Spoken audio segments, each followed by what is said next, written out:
नमस्कार दोस्तों। हर माता पिता अपने बच्चों को लाड़ दुलार से पालता है। हर माता पिता प्यार से पाल पोस कर अपने बच्चों को बड़ा करता है। हर माता पिता पढ़ा लिखा कर अपने बच्चों को काबिल इंसान बनाता है। और जब वो बच्चे काबिल इंसान बन जाते हैं, उसके बाद जब वो बच्चे अपने माँ बाप की उपेक्षा करते हैं, अपने माँ बाप का अनादर करते हैं, उनकी अनदेखी करते हैं, उनको इग्नोर करते हैं और बुढ़ापे में उनकी मदद नहीं करते हैं, तब उन माता पिता के ऊपर क्या गुजरती होगी, ये वही माता पिता स्वयं जानते होंगे। दोस्तों, आज ऐसी ही एक कहानी मैं आपके साथ साझा कर रहा हूं। ध्यान से सुनिएगा इस कहानी को और बताइएगा कि यह कहानी आपको कैसी लगी और इस कहानी ने आपको क्या सीख दी, या इस कहानी से आपने क्या सीखा। क्या ऐसा होना चाहिए या नहीं होना चाहिए, ये स्वयं आपको डिसाइड करना होगा, क्योंकि आप खुद किसी के बेटे बेटी होंगे। आपके भी माता पिता ने आपको पाल पोस कर बड़ा किया होगा। इसलिए ये जिम्मेदारी बनती है कि इस कहानी को पूरा ध्यान से सुनकर और बताइए कि आपकी जिम्मेदारी क्या है और आपने इस कहानी से क्या सीखा। दोस्तों, ये कहानी है जानकी देवी की, विधवा जानकी देवी की, जिनके दो बेटे हैं। दोनों शादीशुदा हैं, दोनों अच्छी जॉब करते हैं, दोनों अपने अलग अलग घर में रहते हैं और दोनों के दो दो बच्चे हैं। दोस्तों, जानकी देवी अपने दोनों बेटों को लेकर, उनकी बहुओं को और उनके बच्चों को लेकर निहाल होती थी। मालूम है क्यों? क्योंकि उनके दोनों बेटे, उनकी दोनों बहुएं और बच्चे उनसे बेइंतहा मोहब्बत करते थे। उनकी हर तरह से देखभाल करते थे, हर बात की उनकी चिंता करते थे। समय पर खाना देना, समय पर दवाई देना, समय पर कपड़ा देना और उनकी हंसी खुशी का ख्याल रखना।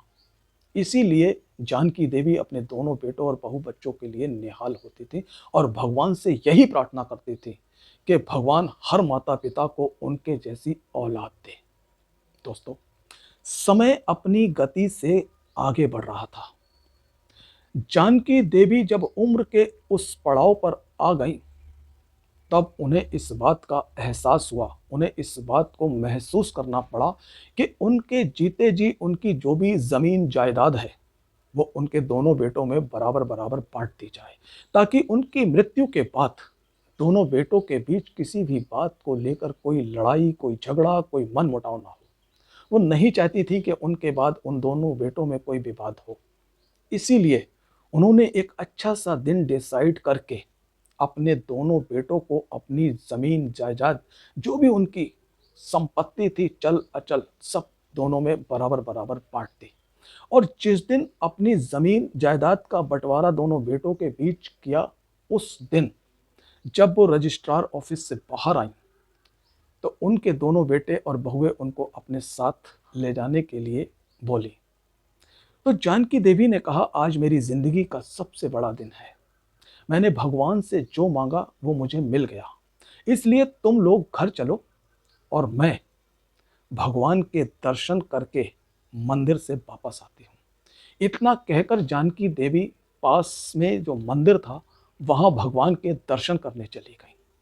भगवान को शुक्रिया अदा किया, भगवान को धन्यवाद दिया अपनी हंसी खुशी जिंदगी के लिए, अपने बेटों की सलामती के लिए, बहुओं की सलामती के लिए, उनकी सुख और सफलता के लिए। भगवान के दर्शन करने के बाद जानकी देवी जब अपने छोटे बेटे के घर पर पहुंची, जहां वो पहले से रह रही थी, वहां पहुंचकर उनको जो ठेस पहुंची है, उनको जो धक्का लगा है, वो बयान से बाहर है। दोस्तों, छोटा बेटा बड़े बेटे से कह रहा था कि माँ को अब तुम अपने पास रख लो, मेरे पास तो बहुत छोटी जगह है, बड़ी मुश्किल से मैं माँ को अब तक रख पाया हूँ और मेरे पास इतना पैसा भी नहीं है जो मैं माँ की देखभाल कर सकूँ। मेरी घर बहुत छोटा है, बहुत छोटी जगह है, इसमें मेरा अपना गुजारा नहीं हो रहा है, तो फिर मैं माँ को कैसे रख सकता हूँ।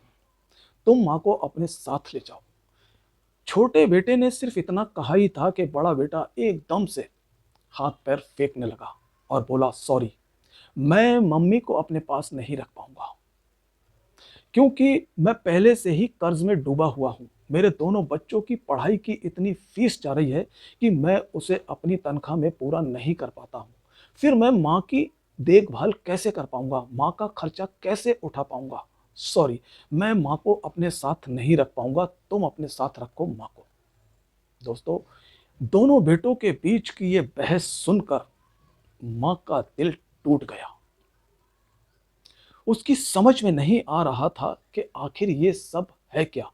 जो वो सुन रही थी, जो वो देख रही थी, क्या वो सच था या झूठ, उन्हें यकीन नहीं हो रहा था। उनकी इतनी बात तो समझ में आ गई कि उनके बच्चों ने उनसे अब तक जो भी लाड़ जताया है, जो भी उनकी देखभाल की है, जो भी उनको मान सम्मान दिया है, वो सिर्फ और सिर्फ इसलिए क्योंकि जो ज़मीन जायदाद मेरी थी वो उन तक नहीं पहुंच पाई थी। और जैसे ही मैंने अपनी ज़मीन जायदाद का बंटवारा उन दोनों के नाम कर दिया, वैसे ही इन दोनों ने अपना रंग बदल लिया। आज इनकी हकीकत सामने आ गई। टूट गया जानकी देवी का दिल। जो प्यार अपने बच्चों के लिए था उनके दिल में, जो मान सम्मान अपने बच्चों के लिए था, वो सब चकनाचूर हो गया। आज वो अपने आप को अकेली और असहाय महसूस कर रही थी। उनकी समझ में नहीं आ रहा था कि वो क्या करें, किधर जाएं। फिर भी माँ तो माँ होती है। माँ ने अपने दोनों बेटों से कहा, बेटा, तुम लोग मेरी चिंता मत करो। तुम लोग इस बात की फिक्र जरा सी भी मत करो कि माँ किसके साथ रहेगी। माँ ने अपना इंतजाम कर लिया है और सोच लिया है कि तुम्हारी माँ अब कहाँ रहेगी। हाँ, तुम्हारी माँ अब तुम्हारे ऊपर बोझ नहीं बनेगी। तुम्हारी माँ अब जा रही है वृद्धाश्रम। वहीं पर वो रहेगी क्योंकि उसकी जगह वही है। आज नहीं तो कल तुम मुझे वहीं पहुंचा कर आते, इसलिए मैं खुद जा रही हूं। और दोस्तों, उनकी माँ वहां से वृद्धाश्रम चली गई। दोनों बेटे, बहुए और उनके बच्चे हक्का पक्का रह गए। कहानी यही खत्म नहीं होती है दोस्तों। विद्या देवी ने भी अपने बाल धूप में सफेद नहीं किए थे। उनके पास भी एक्सपीरियंस था जिंदगी का। उन्होंने भी दुनिया के रंग ढंग देखे थे। वो वृद्धाश्रम तो पहुंच गई, लेकिन अपनी जमीन जायदाद वापस अपने नाम करवा के उन्होंने रजिस्ट्रार को बता दिया कि उनके दोनों बेटे मतलबी निकले। जैसे ही जमीन जायदाद उनके पास पहुंची, उनके नाम हुई, वैसे ही दोनों ने गिरगिट की तरह रंग बदल लिया और मुझे घर से बेघर कर दिया। और जब ये बात जानकी देवी के बच्चों को पता चलती है, उनके दोनों बेटों को पता चलती है कि माँ ने उनकी जमीन जायदाद जो उनको दी थी वापस अपने नाम करा ली है, तब उन्हें पछतावा हुआ। लेकिन अब पछताने से कोई फायदा नहीं था, क्योंकि जानकी देवी ने अपनी सारी जमीन जायदाद वो जिस वृद्धाश्रम में जाकर रही थी उसी ट्रस्ट के नाम कर दिया, ताकि जिंदगी के आखिरी सांसों तक वो वहां आराम से रह सकें, सुख से रह सकें, उन्हें किसी बात की कोई भी परेशानी ना हो। दोस्तों, आज हमारे समाज में एक नहीं अनेक जानकी देवियां रहती हैं। हर माता पिता आज अपने बच्चों से परेशान है। पता नहीं हमारे समाज को किसकी नजर लग गई। जो माता पिता अपने बच्चों को बड़ी शिद्दत से पढ़ाते हैं, पालते हैं, पोसते हैं, काबिल इंसान बनाते हैं, वही बच्चे एहसान फरामोश निकल जाते हैं। उन्हें इतनी सी भी चिंता अपने माता पिता की नहीं होती है। वो ये भी नहीं सोचते हैं कि कल हम भी बूढ़े होंगे और हमारे बच्चे भी हमें इसी तरह अपने घर से बाहर निकाल देंगे।